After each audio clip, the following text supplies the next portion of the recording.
Hello दोस्तों, स्वागत है हमारे इस YouTube channel the perfect zone. तो आप लोगों को पता होगा कि जो एग्जामिनेशन डेट थी पैरामेडिकल की वो एक्सचेंज कर दी गई है। ठीक है, पहले था कितना था, पहले 9 को था पीई और पीपीई वाला का। ठीक है, पीई और पीपीई का 9 को था। ठीक है, 9 तारीख को। ठीक है, 9 जुलाई को। और पीएम और पीएमएम का 10 जुलाई को था। ठीक है, तो उसे एक्सचेंज कर दिया गया है आप लोगों को। फिर न्यू डेट जो है वो न्यू डेट है, आप लोगों को पता होगा कि न्यू डेट जो है 30 तारीख को अब कर दिया गया है पी और पीपी को। ठीक है, 30 तारीख को पीपी और 31 तारीख को पीएमएम को कर दिया गया है। ठीक है, तो आप लोगों को और भी मौका मिल गया 10 को था तो 20 दिन का मौका मिल गया आप लोग और ये स्टडी करने का। ठीक है, तो और ये स्टडी को अपने स्ट्रॉन्ग बनाइए। ठीक है, आज आप लोगों को बताने वाला जीके के प्रैक्टिस है। ठीक है, जीके के प्रैक्टिस है जिसमें 30 क्वेश्चन होंगे, इंपॉर्टेंट क्वेश्चन। तो वीडियो के अंत तक बने रहिएगा। और आप लोग इस सारे क्लास का पीडीएफ पाना चाहते होंगे बिल्कुल फ्री में, तो टेलीग्राम चैनल या व्हाट्सएप ग्रुप से जुड़ सकते हैं, जिसका लिंक नीचे डिस्क्रिप्शन में है। ठीक है, जहाँ के वहाँ से ज्वाइन हो सकते हैं और पीडीएफ बिल्कुल फ्री में पा सकते हैं। ठीक है, और आप लोग अपनी तैयारी को बेहतरीन करना चाहते हैं तो हमारे द्वारा तैयार की गई इंपॉर्टेंट नोट और प्रीवियस क्वेश्चन ओनली फॉर 60 रुपये में आप लोग को मिलेगी। ठीक है, जाकर ले सकते हैं। नीचे दिए हुए कॉन्टैक्ट नंबर पर कॉन्टैक्ट करके आप लोग प्रीवियस क्वेश्चन और इम्पोर्टेंट नोट्स ले सकते हैं। ठीक है, तो चलिए वीडियो स्टार्ट करते हैं। वीडियो स्टार्ट करने से पहले एक छोटा सा मोटिवेशन। ठीक है, कि मंजिल उन्हीं को मिलती है जिनके सपनों में जान होती है। ठीक है, मंजिल उन्हीं को मिलती है जिनके सपनों में जान होती है। पंख से कुछ नहीं होता, हौसलों से उड़ान होती है। ठीक है, तो चलिए क्वेश्चन फर्स्ट आप लोग स्क्रीन पे देख पाएंगे। ठीक है, तो आप लोग अभी तक इस चैनल को सब्सक्राइब नहीं किया हो तो चैनल को सब्सक्राइब कर लीजिएगा ताकि इंपॉर्टेंट वीडियो सबसे पहले आप तक पहुँच जाए। ठीक है, चलिए क्वेश्चन है फर्स्ट, कौन सा देश विभिन्न दलों के उगता है। मतलब विभिन्न प्रकार के दल पाए जाते हैं, मतलब बहुदलीय सरकार मतलब कौन से देश में होती है। फर्स्ट है चीन, ब्राज़ील, भारत और मैक्सिको। ठीक है, तो कहाँ पे जो है विभिन्न दल पाए जाते हैं, तो भारत में रहा है। ठीक है, ऑप्शन मेरा सी करेक्ट हो जाएगा। ठीक है, चलिए क्वेश्चन 2 देखते हैं। क्वेश्चन 2 आप लोग स्क्रीन पे देख पाएंगे। क्वेश्चन 2 है मेरे पास कि धान की खेती के लिए ठीक जलवायु क्या है। मतलब धान की खेती के लिए मतलब जलवायु कहाँ पे अच्छी पाई जाती है। ठीक है, तो धान की खेती के लिए जो जलवायु है वो बिहार में पाई जाती है। ठीक है, चलिए आगे का ऑप्शन देख लेते हैं। ठीक है, आगे का ऑप्शन है मेरे पास कि देखिए, तो धान की जो जलवायु है वो बिहार में सबसे अच्छा पाई जाती है, आप लोगों को पहले भी बताया था। ठीक है, तो देखिए धान की खेती के लिए मतलब कौन सी मिट्टी पूछ सकेगा, कौन सी मिट्टी जो है बहुत उपयोगी होती है, तो कौन सी, तो काली मिट्टी। ठीक है, काली मिट्टी। ठीक है, काली मिट्टी जो है धान की खेती के लिए सबसे फेमस है। ठीक है, बिहार में पाया जाता है, सबसे ज़्यादा धान उगाई जाती है। ठीक है, चलिए क्वेश्चन 3 देखते हैं। क्वेश्चन 3 आप लोग स्क्रीन पे देख पा रहे हैं। क्वेश्चन 3 है मेरे पास कि भारत के किन राज्यों में गन्ना सबसे ज़्यादा उत्पादन होती है। ऑप्शन है बिहार, यूपी और राजस्थान, आंध्र प्रदेश और जम्मू कश्मीर, और सी में है पंजाब और हिमाचल प्रदेश। तो गन्ना की खेती सबसे ज़्यादा कहाँ होती है, तो बिहार और यूपी में। फर्स्ट ऑप्शन मेरा करेक्ट हो जाएगा। ठीक है, चलिए क्वेश्चन नंबर 4 देखते हैं। क्वेश्चन 4 आप लोग स्क्रीन पे देख पा रहे हैं। क्वेश्चन 4 है मेरे पास कि भारतीय संविधान के सबसे बड़ा स्रोत निम्नलिखित में कौन सा है। मतलब सबसे बड़ा स्रोत कौन सा है, भारतीय शासन अधिनियम है या ब्रिटिश संविधान है, अमेरिका संविधान है या भारत शासन अधिनियम है। तो सबसे बड़ा कौन सा है, तो हमारे पास भारत शासन अधिनियम है। ठीक है, 1935 में जब लगाया गया था। ठीक है, चलिए क्वेश्चन नंबर 5 देखते हैं। क्वेश्चन 5 आप लोग स्क्रीन पे देख पाएंगे। क्वेश्चन 5 हमारे पास कि कृष्ण देव राय द्वारा अमृत माध्यक, ठीक है, किस भाषा में ग्रंथि है। किस भाषा की ग्रंथि है, फर्स्ट संस्कृत, तमिल, तेलुगु, कन्नड़। ठीक है, कन्नड़। तो कौन सी भाषा की है जो मेरे पास, तो कौन है, तो तेलुगु में है। ठीक है, तेलुगु में कृष्ण द्वारा मतलब अमृत मालदेय थे वो तेलुगु है। ठीक है, चलिए क्वेश्चन नंबर 6 देखते हैं। क्वेश्चन 6 है मेरे पास कि निम्नलिखित में से कौन एक पाकिस्तान का प्रांत नहीं है। मतलब पाकिस्तान का राज्य नहीं है, पंजाब, आज़ाद कश्मीर, सिंधु या बलूचिस्तान। तो कौन सा है जो पाकिस्तान का प्रांत नहीं है, तो कौन है, तो 6 का मेरा बी हो जाएगा। ठीक है, आज़ाद कश्मीर जो है भारत की प्रांत नहीं है। ठीक है, 6 का बी हो जाएगा। चलिए क्वेश्चन नंबर 7 देखते हैं। क्वेश्चन 7 आप लोग स्क्रीन पर देख पाएंगे। क्वेश्चन 7 है हमारे पास कि भारत के सर्वप्रथम महिला शासन कौन थी। फर्स्ट है चांद बीबी, रानी लक्ष्मीबाई, जीतन महल और डी में है रजिया बेगम। तो कौन थी जो भारत की पहली शासन थी, सर्वप्रथम शासक बनी थी तो कौन थी? तो रजिया बेगम थी। आप लोगों को पता होगा। ठीक है, चलिए क्वेश्चन 8 देखते हैं। क्वेश्चन 8 आप लोग स्क्रीन पर देख पाएंगे। क्वेश्चन 8 हमारे पास की लोकसभा का सदस्य बनने के लिए कम से कम उम्र होनी चाहिए। तो लोकसभा का जो है सदस्य बनने के लिए कितना उम्र होना चाहिए? 20 साल, 25 साल, 30 साल या 35 साल। तो कितना होना चाहिए? तो लोकसभा का अध्यक्ष बनने के लिए 25 वर्ष होना चाहिए। ठीक है, ऑप्शन बी मेरा करेक्ट हो जाएगा। चलिए क्वेश्चन 9 देखते हैं। ठीक है, क्वेश्चन 9 है हमारे पास स्क्रीन पर देख पा रहे हैं कि भारत के राष्ट्रपति का कार्यकाल अवधि कितना होती है? फर्स्ट है हमारे पास 3 वर्ष, 4 वर्ष, 5 वर्ष, 6 वर्ष। तो कितना होती है? तो 5 वर्ष होती है। ठीक है, ऑप्शन सी मेरा करेक्ट। चलिए क्वेश्चन नंबर 10 देखते हैं। क्वेश्चन 10 है हमारे पास कि भारतीय सेना के सर्वोच्च सेना नायक होता है, मतलब सभी सेना का प्रमुख। सेना का प्रमुख मतलब सेना नायक कौन होता है?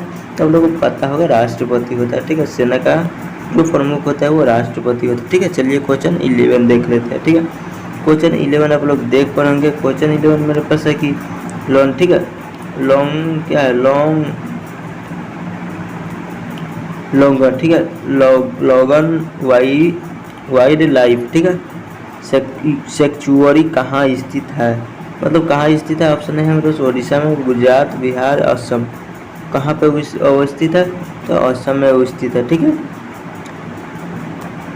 चलिए क्वेश्चन 12 देखते हैं। क्वेश्चन 12 में हमारे पास की चंद्रगुप्त वसति मंदिर स्थित है। तो चंद्रगुप्त मतलब जो है वसति मंदिर कहाँ पे स्थित है? आप लोग को ऑप्शन है श्रवणबेल, बी महाराजगीर, और भी ऑप्शन रहेंगे। तो कहाँ पे स्थित है? तो श्रवणबेल गोला में स्थित है। ठीक है, चंद्रगुप्त का वसति मंदिर श्रवणबेल गोला। ठीक है, चलिए क्वेश्चन 13 देखते हैं। क्वेश्चन 13 हमारे पास की कथा, ठीक है, कथा सरिता सागर के में उल्लेख है कि महेंद्रादित्य के पुत्र विक्रमादित्य ने हुनों की परास्त किया था। यह विक्रमादित्य कौन था? कौन था? चंद्रगुप्त था, मौर्य था, या चंद्रगुप्त द्वितीय, कुमारगुप्त विक्रमादित्य था, या स्कंद गुप्त विक्रमादित्य था? तो कौन था? तो स्कंद गुप्त विक्रमादित्य था। ठीक है, चलिए क्वेश्चन 40 देखते हैं। क्वेश्चन 14 हमारे पास की शाहबाज गद्दी का अशोक समाप्तन शिलालेख किस लिपि में उत्कीर्ण किया? तो किस में? ब्राह्मणी या खरोष्टी लिपि। ठीक है, तो खरोष्टी लिपि में किया गया था। ठीक है, चलिए क्वेश्चन नंबर 15 देखते हैं। क्वेश्चन 15 है स्क्रीन पर आप लोग देख पाएंगे। क्वेश्चन 15 हमारे पास की त्रिकोणात्मक, ठीक है, त्रिकोणात्मक संघर्ष में मुख्य रूप से भागीदारी कौन थे? मतलब त्रिकोणात्मक में मतलब संघर्ष में सबसे मुख्य रूप से भागीदारी कौन थे? ऑप्शन है हमारे पास प्रतिहार पालक एवं राजकूट, 2 में है प्रतिहार पालक एवं पशयुतुक, 3 में है प्रतिहार पालक एवं चोल, प्रतिहार चोल एवं पाल। कौन था? तो 15 का मेरा एक करेक्ट हो जाएगा, प्रतिहार पालक एवं राष्ट्रकूट। ठीक है, त्रिलोकात्मक संघर्ष में शामिल थे। चलिए क्वेश्चन 16 है स्क्रीन पर आप लोग देख पाएंगे। क्वेश्चन 16 हमारे पास की हरित क्रांति, ठीक है, हरित क्रांति की सफलता निम्नलिखित में कौन सा उपलब्धता पर निर्भर है? फर्स्ट है बीजों की ऊंचे उत्पादक किस्म, बी में है प्रयत्न सिंचाई, सी में है रासायनिक उर्वरक एवं कीटनाशक, और इनमें से सभी। तो हरित क्रांति जो है वो किस पे आश्रित है? तो इनमें से सभी पे आश्रित है। ठीक है, चलिए क्वेश्चन नंबर देखते हैं 17। क्वेश्चन 17 है स्क्रीन पे आप लोग देख पाएंगे कि निम्नलिखित में से सबसे बड़ा एकल साधन कौन सा है जिसमें भारत में राजस्व कर से सरकार को आय होता है? सबसे ज़्यादा मतलब आय कौन से मतलब एकल साधन है जहाँ से उत्पन्न होता है? फर्स्ट है उत्पादक से, बी में है सीमा शुल्क, व्यक्तिगत आय, और 3 में है निर्मित कर। ठीक है, तो सबसे ज़्यादा आय जो होती है कहाँ से होती है? तो उत्पादक शुल्क से होते हैं। ठीक है, चलिए क्वेश्चन नंबर 18 देखते हैं। क्वेश्चन 18 आप लोग स्क्रीन पर देख पाएंगे। क्वेश्चन 18 हमारे पास की निम्नलिखित में से कौन सा केंद्रीय सरकार कर नहीं है? मतलब केंद्रीय सरकार जो कर है नहीं लगाती है। आयकर पे, भूमि राजस्व पे, सीमा विकल्प पे, या उत्पादक शुल्क पे। तो कहाँ पे है जो मतलब केंद्र सरकार शुल्क नहीं लगाती है? तो भूमि और राजस्व है उस पर केंद्र सरकार मतलब कर नहीं है। ठीक है, वो किसका है? तो राज्य सरकार का कर है। ठीक है, चलिए क्वेश्चन नंबर 19 देखते हैं। क्वेश्चन 19 आप लोग स्क्रीन पे देख पाएंगे। क्वेश्चन 19 में भारत में निर्यात होने वाला सबसे महत्वपूर्ण वस्तु क्या है? मतलब भारत में सबसे ज़्यादा निर्यात, ठीक है, निर्यात कौन सा वस्तु होती है? चमड़े का सामान, कपड़ा, चाय या चावल? सबसे ज़्यादा निर्यात क्या होता है?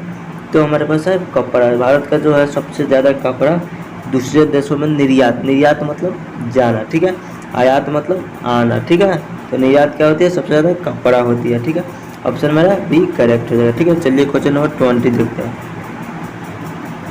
क्वेश्चन नंबर बस की भारतीय रिजर्व बैंक के, ठीक है, भारतीय रिजर्व बैंक के भारत के विदेशी व्यापारियों में धन लगाने में मदद की। मतलब भारत के रिजर्व बैंक थे वो विदेशी व्यापारी जो था धन लगाने में मदद की थी। कौन की?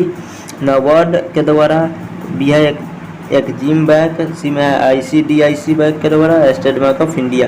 तो कौन मदद की थी? तो मेरा बी हो जाएगा, ठीक है, एक्जिम बैंक के द्वारा मदद की गई थी, ठीक है। चलिए क्वेश्चन नंबर 21 देखते हैं। 21 क्वेश्चन नंबर पास की अनुशीलन, ठीक है, अनुशीलन समिति थी। अनुशीलन समिति क्या थी? तो अनुशीलन समिति क्या थी कि नारियों के उत्पादन के प्रति समर्पित, बी में विधवा विवाह के प्रोत्साहन करने वाली, सी में मजदूरों के कल्याण की रुचि रखने वाली, और डी में एक क्रांति संगठन। तो अनुशीलन समिति क्या थी? तो अनुशीलन समिति एक थी क्रांतिकारी की समिति थी, ठीक है। ऑप्शन मेरा डी करेक्ट हो जाएगा। चलिए क्वेश्चन नंबर 22 देखते हैं। 22 क्वेश्चन है मेरे पास की भारत में सबसे अधिक, ठीक है, भारत में सबसे अधिक कॉफ़ी का उत्पादन कहाँ होता है? मतलब करने वाला राज्य कौन है? फर्स्ट है महाराष्ट्र, कर्नाटक, तमिलनाडु, केरल। तो कौन है मेरे पास जो सबसे ज़्यादा उत्पादन करता है कॉफ़ी का? तो मेरा कर्नाटक हो जाएगा, ठीक है। ऑप्शन मेरा बी करेक्ट हो जाएगा। चलिए क्वेश्चन नंबर 23 देखते हैं। 23 क्वेश्चन है मेरे पास की स्क्रीन पर लोग देख पाएंगे। भारत में जनसंख्या, ठीक है, भारत में जनसंख्या वृद्धि के इतिहास में कौन सा वर्ष महाविभाजन का वर्ष माना जाता है? तो आप लोगों को बहुत बार बता चुके हैं महाविभाजन वर्ष किसको माना जाता है। तो ऑप्शन है 1951, बी में है 1991, 2001, 1921। तो आप लोगों को पता होगा 1921 को जो है भारत को महाविभाजन माना जाता है। उस समय सबसे ज़्यादा जनसंख्या घटी थी भारत की, ठीक है। चलिए 24 क्वेश्चन स्क्रीन पे आप लोग देख पाएंगे कि निम्नलिखित में से कौन सा एक राजकोषीय नीति का उपकरण नहीं है? तो मतलब नीति, ठीक है, राजकोषीय नीति का उपकरण कौन नहीं है? ऑप्शन है हमारे पास राजकोष, बी में है सार्वजनिक व्यय, और डी में है ब्याज दर, डी में है सार्वजनिक ऋण, क्या है ब्याज दर, ठीक है, जो राजकोषीय समिति की नहीं है, ठीक है। चलिए क्वेश्चन है हमारे पास 25 की आर्थिक नियोजन, ठीक है, आर्थिक नियोजन इकोनॉमिक प्लानिंग, ठीक है, विषय है। आर्थिक नियोजन क्या है? संघ सूची है, राज्य सूची है, समवर्ती सूची है, या किसी विशेष सूची के उल्लिखित नहीं है। तो क्या है आर्थिक नियोजन? आप लोगों को पिछले बार भी बताए थे आर्थिक नियोजन क्या है, समवर्ती सूची है, ठीक है। आप लोगों को पहले भी बता चुके हैं संघ सूची किसको बोलते हैं, राज्य सूची किसको बोलते हैं, और समवर्ती सूची किसको बोलते हैं। राज्य सूची मतलब राज्य, ठीक है, राज्य में आने वाले सूची, ठीक है। संघ सूची मतलब संघीय सूची मतलब मिला के, समवर्ती मतलब सब सूची, ठीक है।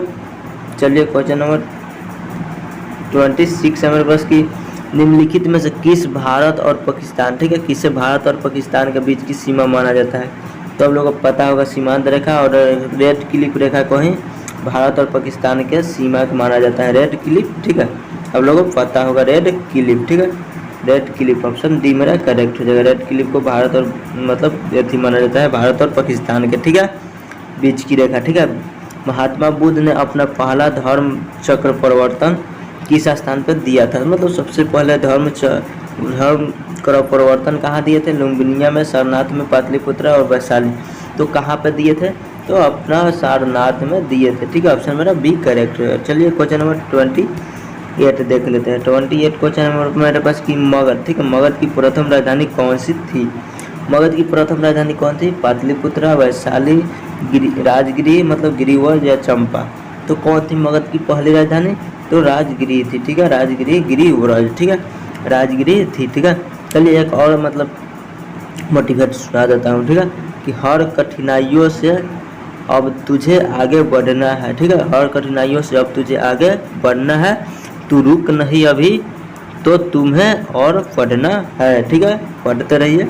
चलिए क्वेश्चन नंबर 29 देखते हैं। 29 क्वेश्चन है हमारे पास कि निम्नलिखित में से किसके संविधान द्वारा मौलिक अधिकार के लागू, ठीक है, लागू शक्ति दी गई है? मौलिक अधिकार का मतलब जो है शक्ति दी गई है किसके तहत?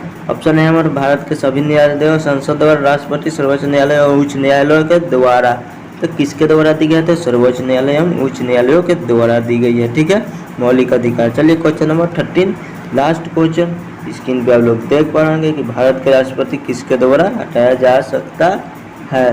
किसके द्वारा हटाया जा सकता है? लोकसभा द्वारा, संसद द्वारा। तो भारत के जो राष्ट्रपति है उसको संसद द्वारा हटाया जा सकता है, ठीक है। 30 क्वेश्चन फिनिश्ड हुए जीके के। चलिए ऐसे ही सेट्स लेके और भी आता रहूँगा।